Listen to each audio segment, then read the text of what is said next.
E aí, pessoal, estamos aqui mais uma vez no Papinho de Psicólogo aí, Marcos e eu.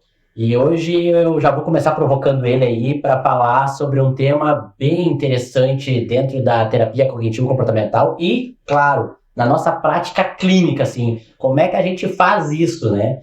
E aí eu já vou começar tocando para ele, Marcos, como é que é esse papinho de protocolo? Tu já usou, já usa? Como é que funciona para ti esses protocolos que a gente da TCC, né? Adora um protocolo.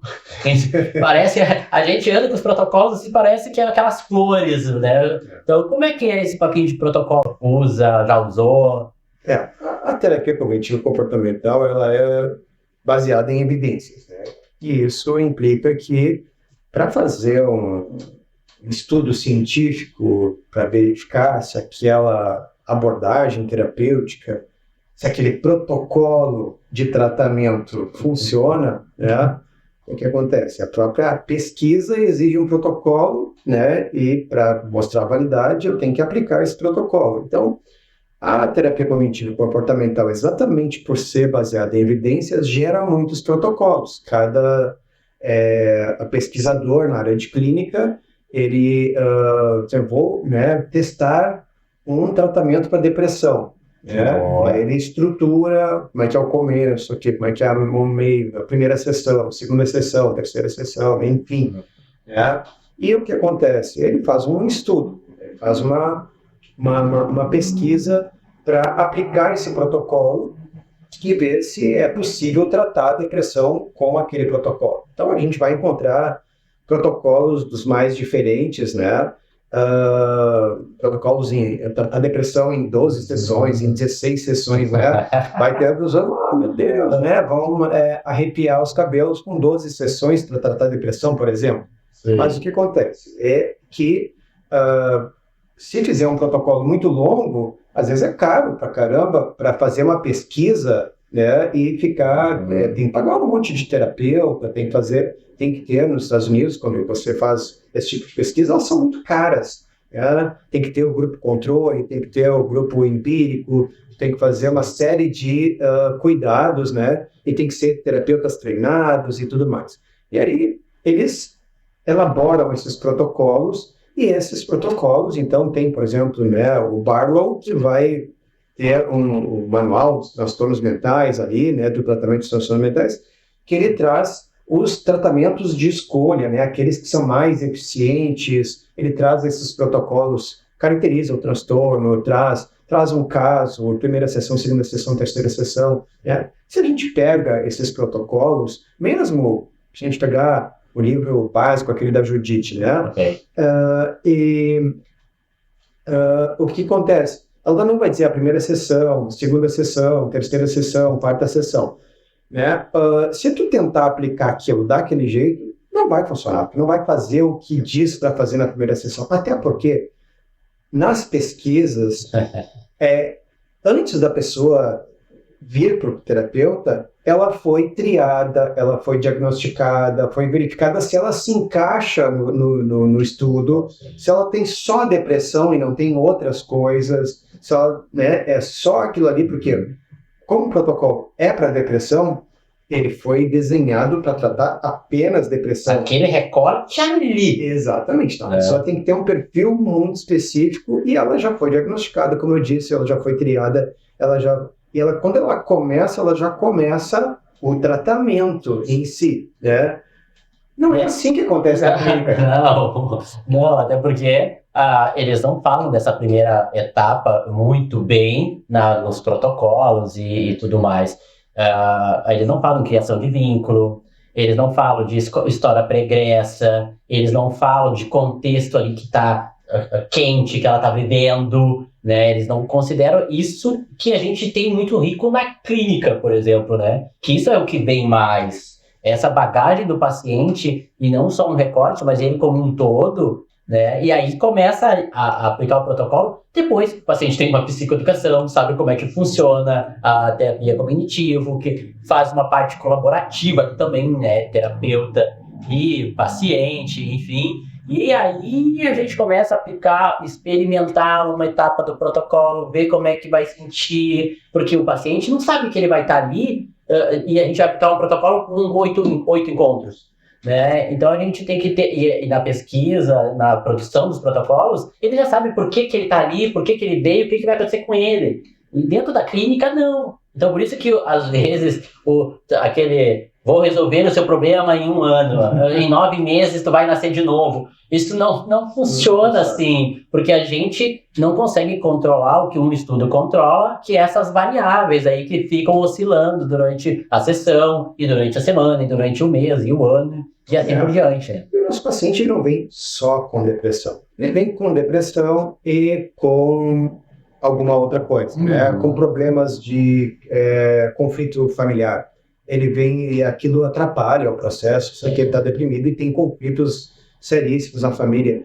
Tem problemas com grana financeiros, né? Está com uma crise financeira enorme, né? Que contribui para prender ele naquele processo de adoecimento. E assim vai, quer dizer, os pacientes eles vão ter...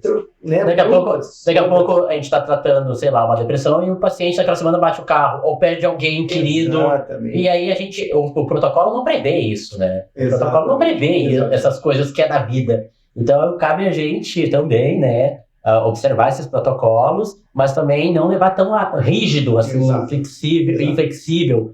A gente tem que ter esse tato, o feeling, para sacar isso, né? Eu aplico, ultimamente, na redução de estresse, eu estou aplicando o protocolo de Mindfulness. São 8 encontros. Então, todos os protocolos que eu vejo de Mindfulness aí, claro, os americanos, todo aquele papinho que o Marcos falou, né? De como é que é feito o protocolo, numa cultura diferente, com uma população, com amostra, enfim, que é muito específica. Claro, é validado aqui no Brasil e tudo mais, mas segue a mesma estrutura o protocolo. Então, são 8 sessões e a gente trabalha a primeira sessão isso, a segunda isso, a terceira isso. Às vezes não, às vezes eu fico 2, 3, 4 sessões trabalhando a primeira parte do protocolo. Aí ver se a gente consegue fazer, se o paciente é uma ferramenta viável para ele, se vai causar algum gatilho, sofrimento, alguma coisa assim. Aí a gente vai ir para a prática, dar um tempo para ele praticar e tudo mais. Aí ele vem com uma devolutiva, a gente faz todo o movimento. Aí depois a gente vai para a segunda etapa. Às vezes demora muito mais que 8 encontros no protocolo. Sim. É a mesma coisa, né, nos tratamentos da ansiedade, né, ansiedade social, sabe? Qualquer tipo de transtorno, toque, enfim, não importa, né, qual é o tipo de transtorno, que ele vai prever assim, a segunda etapa, educar sobre pensamento, mas às vezes tu vai ter que gastar mais de uma sessão, porque o cara está precisando falar de outras coisas, não exatamente do teu tema para aquela sessão, né? Então tu tem que abrir o espaço da pessoa poder falar, e às vezes tem que parar um pouquinho, meu protocolo, né, pense. Eu vou ajudar ele a passar por isso, eu vou ajudar ele a lidar com isso que aconteceu, bater o carro, a filha está doente, sei lá, qualquer coisa do tipo, né? Problema no relacionamento, é mais importante eu trabalhar agora isso do que querer seguir o protocolo. Né? A gente até, agora tu falando assim, me veio a cena na memória, né? O cara falando da vida e eu disse, mas aqui, essa prática aqui nós vamos fazer essa semana, tá? Que não tem nada a ver com o que ele tá passando. Aí, qual é o nosso papel ali? Não tá ouvindo o paciente. Qual é o nosso papel? Não é papel nenhum, né? A gente tá ignorando totalmente a pessoa, o sofrimento da pessoa, a emoção da pessoa ali. Desconsidera a pessoa, né? Tu considera mais um protocolo do que a própria pessoa que está ali, exato. Que é o teu vínculo, que é o que tu precisa fazer, né, com o trabalho. Sem a menor dúvida. Então, é muito importante, né, nós temos essa capacidade de pegar o protocolo e ver que ele tem, né, assim, na terapia cognitivo-comportamental tem muito disso, né, tem técnicas que se encaixam muito bem para alguns transtornos e não para outros. Tem um caminho, muitas vezes, que tu vai fazer, mas aquele caminho, né, como tu vai percorrer ele, não vai ser exatamente como aquele protocolo propôs. Não vai, né, porque a gente não está com pacientes selecionados, a gente está com pacientes que vêm aleatoriamente, né, e vão nos procurar.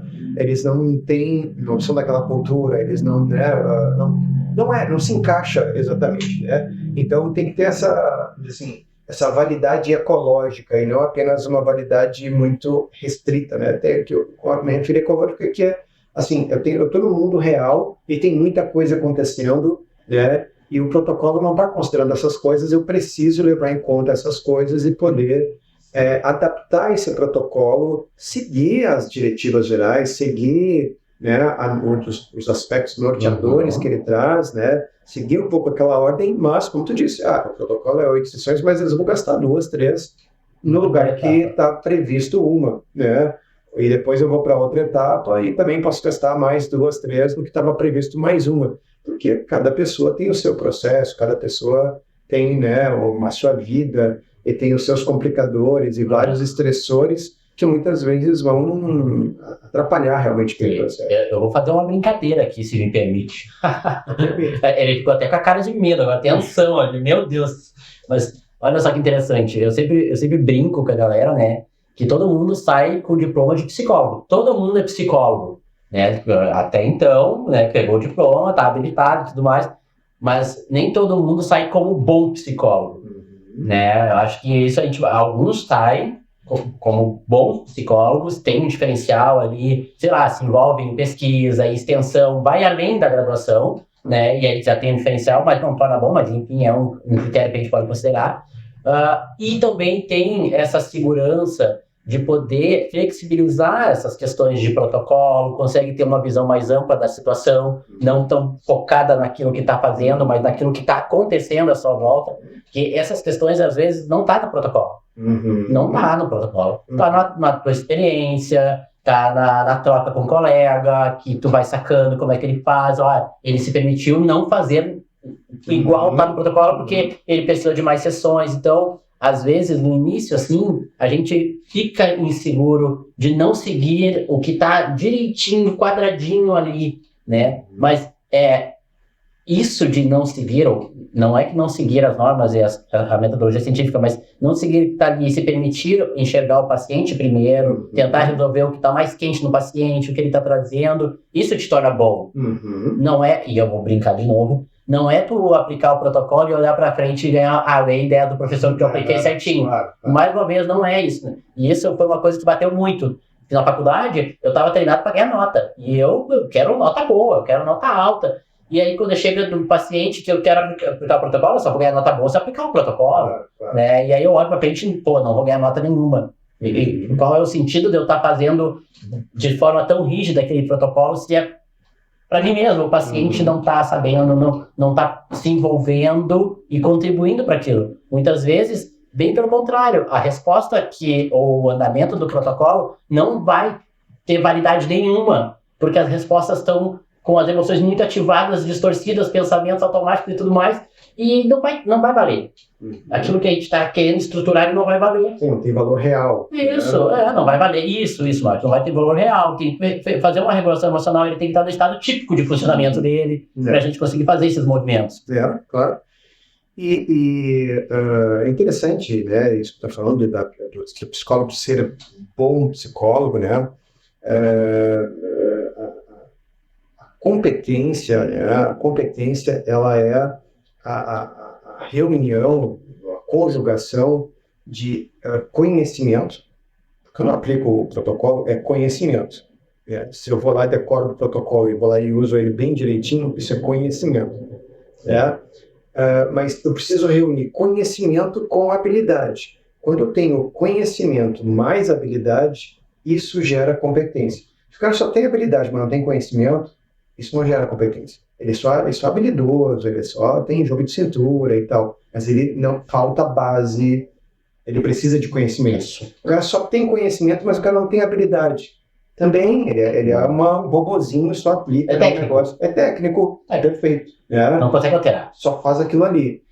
Quando eu reúno essas duas coisas, que é a competência, na verdade, conhecimento mais habilidade, essas duas coisas juntas vão fazer o psicólogo um bom psicólogo, um psicólogo de fato competente. Isso. Eu acho que não tem mais o que falar agora. O Marcos derrubou a banca aqui agora falando isso, né? Eu acho que foi uma boa leitura. Eu acho que é uma dica super interessante, né? A gente, enquanto psicoterapeuta, prestar atenção nisso, né?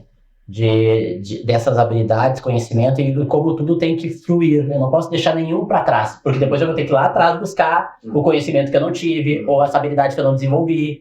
Então, claro que é difícil a gente meio que levar tudo junto, mas a gente não pode esquecer de sempre estar olhando para um ou para outro, né? Com certeza. É isso, eu acho que tá super bem, né?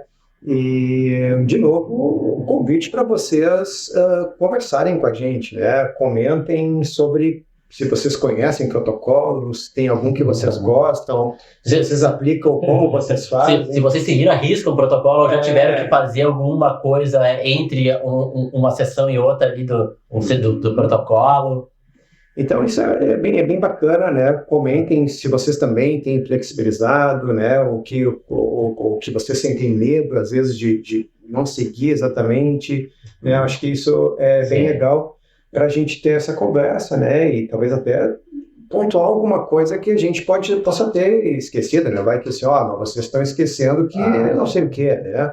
Alguma coisa, pode ser. Sim. Então, fiquem à vontade também de comentar. Eu acho que a gente esquece muita coisa, né? Porque a gente vai se envolvendo aqui no calor da fala e a gente quer botar bem essa questão da prática clínica da gente. Daqui a pouco a gente está botando uma coisa que a gente ainda não praticou na clínica, não veio pra gente. Então, fica aí a dica, sigam a gente no canal aí do Papinho de Psicólogo, curte lá nossas lives, dão likes, curtem as nossas falas lá e até a próxima. Um abração.